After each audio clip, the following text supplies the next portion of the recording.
G'day guys, Kaaboose here. A quick confession. This video was originally going to be about how much I enjoyed the Sky Pirates patch. It was going to start out with an apology that it took me so long to make because I was spending too much time playing it. Man, I was having a blast experimenting with the changes to traits and weapon skills and trying them in new PvE and PvP builds. The new dungeon was also a lot of fun and I wanted to try as many different classes and builds out in there as I could. I spent a lot of time traipsing about the world and doing the jumping puzzle achievements relevant to the pirates. I'd have gotten that video out earlier and then gone back to doing those things, except I wasn't sure if I'd have enough time to do both. And that right there is going to be the focus of this video. Why is there such a focus on temporary content in Guild Wars 2? And why is it that ArenaNet seems to think that this is a good thing? But first things first, what stopped me from making my video praising ArenaNet for their Sky Pirates patch was their announcement of the future of Guild Wars 2, and how it would be receiving new living story content every 2 weeks from now on. I cannot tell you how disappointing it was to hear this, and listening to Colin Johansson talk about it literally made me feel upset to the point that I actually felt a little sick. I'm not even kidding. Seeing all that potential Guild Wars 2 had going for it being flushed away like that was devastating. About the only thing that made me feel sicker was reading the fanboy comments on how awesome this news was and how to keep making the best game ever.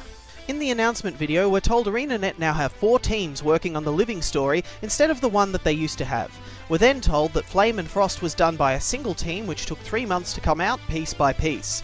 If new content is expected to be released every 2 weeks, that means each team has 8 weeks to get their content ready, assuming they take no break between releases. That right there means that the likelihood of us getting anything beyond shallow content updates is unlikely. That we're then told that we're going to get really compelling storylines in the form of temporary updates with 4 teams working independently seems even less likely to me. ArenaNet seems to think that if they make something temporary, it's compelling. It's not. A good story is compelling. A rush story on a limited time release just creates a sense of urgency to make it seem compelling, so consumers are encouraged to get at it while they can. But let me be optimistic here for a moment and assume I'm dead wrong, and that the content from the living story is amazing. That ArenaNet manages to pull this off and make their living story a smash hit that explodes in popularity, and that is so compelling everyone wants to give it a try. I'm going to throw out a recent real-world example as I think it fits this scenario quite well. That example is the HBO TV series Game of Thrones, as I'm sure many find that show compelling. And if you don't, feel free to sub in your own favourite book, show, video game, media, etc. into this scenario. Now, imagine if HBO discovered a way to distribute the show that was 100% pirate-proof. Then some bright spark gets the idea that they could run the show a limited amount of times over a limited time frame to encourage more viewers. After all, the viewers are already invested in the show, so they're going to make the time to watch it. And sure enough, the views would rise. In the short term. Now, do you know why this would only be successful in the short term? Because HBO has essentially stopped new viewers from getting into their show. Why would they want to jump into the story halfway? Could you imagine how hard that would be to follow? Now imagine the viewers who had followed the series up until that point. What if for some reason, say holidays or sickness, they missed a few episodes? Now they have to either carry on knowing they've missed part of the storyline, or they may just think, you know, I've missed that much now, I don't feel like following it since I can never get to see what I missed, and stop watching. Over time, the viewer base would drop off, and in the long term, this would be harmful to the show, both for HBO and for its viewers. This is exactly what Guild Wars 2 is doing to itself with a focus on temporary content. One of the biggest drawcards to Guild Wars 1 was that you could stop playing, and then come back at a later date and catch up on everything you missed, minus a few festivals, which would be back next year anyway. It was a huge advantage compared to World of Warcraft, as that subscription fee barrier was never there to discourage you from trying it again at a later date, and that made the game so much more accessible. What Guild Wars 2 is doing with its living story is even worse than a subscription fee barrier. If a subscription fee is a barrier to new players trying your product, what do you think temporary content is? You're still creating a barrier to new players, and even worse, a barrier to players that stop playing Guild Wars 2 at some point. They're not going to come back if they know they've missed past content, especially if it's part of the main story. At least with a subscription fee barrier, you could overcome it by paying the fee. However, this is all assuming that the future living story is actually a really good and compelling story that will have you hungry for more at the end of each installment, and I really can't see that happening with 4 separate teams working on such strict deadlines, especially when Johansson claims that the compelling story will be like we've seen in the past. Which part of the living story was he referring to? At the best times, I found the living story felt like a nice distraction. At the worst times, a chore. It's my prediction that the living story onwards will be about as compelling as anime filler. I'm talking Dragon Ball Z and Naruto grades of filler here. At the best of the times, the story might be compelling, but it will be stretched to the point that it's almost painful to digest, like butter scraped over too much bread. At the worst of times, it'll feel like the Garlic Jr. saga, or between the Sasuke retrieval arc and the beginning of Shippuden. Pointless side stories with no bearing on the overall story. I had a guildie come back to Guild Wars 2 recently and ask me, so what did I miss? I told them and they said, that molten facility sounds like fun, I'm going to go do that. I'm sorry, you can't, I replied, they took that out of the game. Oh, well what about that crab toss thing I saw on that video?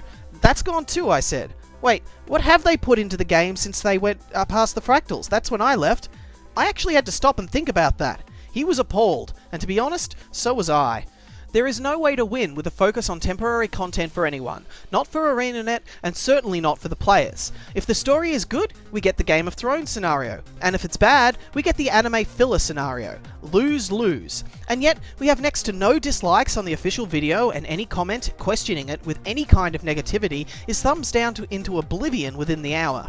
Then again, that might just be because ArenaNet has made the video unlisted. Now why would they do that for the Future of Guild Wars 2 video and not for the Adventure Box video? The skeptic in me thinks it's because the Adventure Box video was awesome and not full of PR spin. And that someone interested in Guild Wars 2 seeing the Future of Guild Wars 2 video and discovering the focus on temporary content might be put off it, and of course ArenaNet wouldn't want that. However, the optimist in me believes it's because of the final line of that video. Let us know what you think. They want to hear what the people playing their game think, and not the YouTube masses. Well, if ever there was a time for us to tell them what we think, this is it. ArenaNet will destroy their game with a fixation on temporary content. I just don't see any scenario where dedicating so many resources to temporary content could pay off for anybody. Sky Pirates got me so excited that ArenaNet was on the right track. It made me believe that the fans that have been saying, they're only experimenting, that's why we're getting all this temporary content. But then we're told that ArenaNet is dedicating 4 times the amount of staff into the temporary aspect of the game, but there is still hope. Love to see you guys in game and let us know what you think. Viewers, I'm asking you, no, I'm begging you from the bottom of my heart, please go to that video, thumb it down, and leave a comment on why putting so many resources into temporary content cannot succeed. Share this video any way you can, like it, add it to favorites, and then check the About section for a link to the official forums on a post asking ArenaNet to stop putting so many resources into temporary content, and leave a post there as well. Your voice on this can be what saves Guild Wars 2 from a slow and painful end. Also, I know it's a small gesture, but I'm also forfeiting any rights to this video. No advertisement, and if you want to edit it and redistribute it, please do, though I do ask you not to change the main point, that a focus on temporary content will destroy Guild Wars 2 in the end. ArenaNet claims it is going over its goals in detail later this month, most likely so they can gauge everyone's reactions to their announcement. I'd wager we have until then to sway their views on temporary content, so please, please do your best.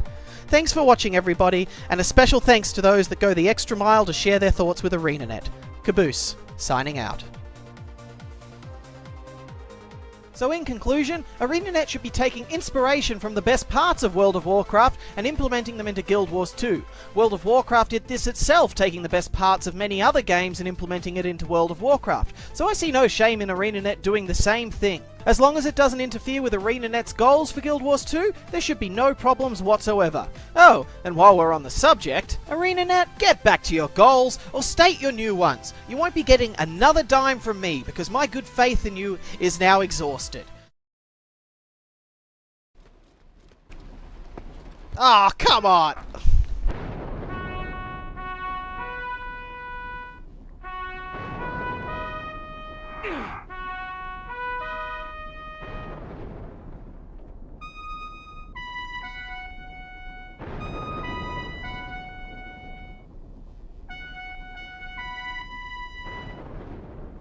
I'm not dead yet.